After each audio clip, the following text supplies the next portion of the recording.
Welcome back to the WHHI News. Scams, ID thefts. What are they looking like here in South Carolina? To tell us more about it from the South Carolina Department of Consumer Affairs is Scott Cooke. Scott, what about it? You have a report that's been recently released.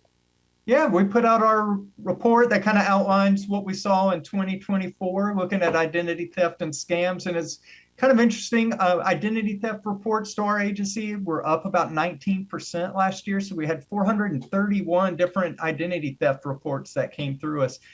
But kind of the interesting thing with identity theft is people are losing a lot more money in what they reported to us. We had more than $2 million in losses reported to our agency last year. And that was double what we saw the year before in identity theft. So we hope we can help people get some information out there and keep that money in their pockets.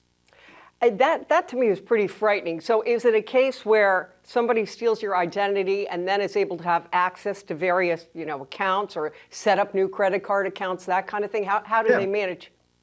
Absolutely. Yeah, they're getting into those financial accounts, either creating fake accounts or getting information to maybe use accounts that you've already got.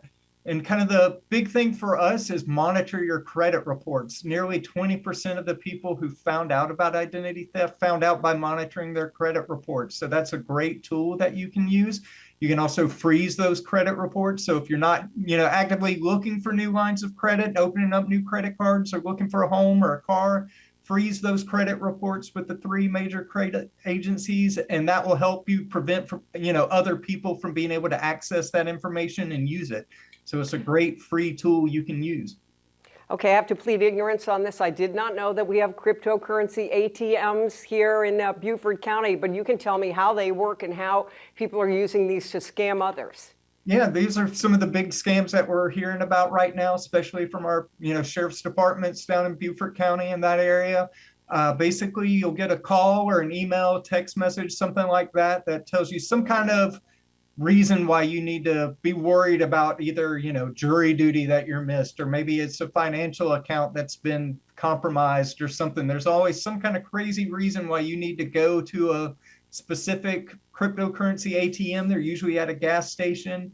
And what they do is they either give you a QR code or they want you to enter some information that you're going to have to give them about your account, but they're sending you there with kind of fear that something bad's going to happen to you if you don't send money over.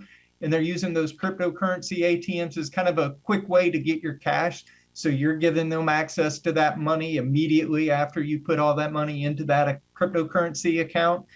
So really kind of beware of anybody who's asking you for those types of cryptocurrency payments, especially if they're saying they're from the government or some kind of, law enforcement agency or something like that. We just don't accept that type of payment, especially government agencies, courts, things like that. That's great advice. Now, you were telling me too, if you use an ATM of another bank, at times you'll have to pay a certain fee, but they charge you too at those cryptocurrency ATMs. Yeah, those cryptocurrency ATMs, they do charge a fee for you to, convert your cash into cryptocurrency, and those can range vastly by whatever company that you're using. So, even, sometimes you can lose a good bit of money just from that too. Sometimes, you're able to get some of that money back depending on how fast law enforcement might be able to track down a scam. But generally those fees that you're paying, to use that machine probably aren't something that you're going to get back in those refunds. Lastly, fake toll messages. Tell me about all of this. Yeah, those toll scams are still out there. We've been talking about them for a few months now, it seems. And, sometimes they're pretending to be the toll roads in South Carolina, especially up in the upstate. Sometimes they're pretending to be, ones from Florida or New York. But generally, those toll companies aren't going to send you a text message and say that you've, run the toll or whatever. Generally, they're going to send you something in the mail. I know in my case, the one time I've done that, they sent me a photo of my truck going through the toll road, and it was no doubt that that was me and the stuff that I was loading at the time. So I could see that, it was my vehicle going through there. So usually they've got some kind of other mechanism besides just a text message that's going to let you know about those toll roads.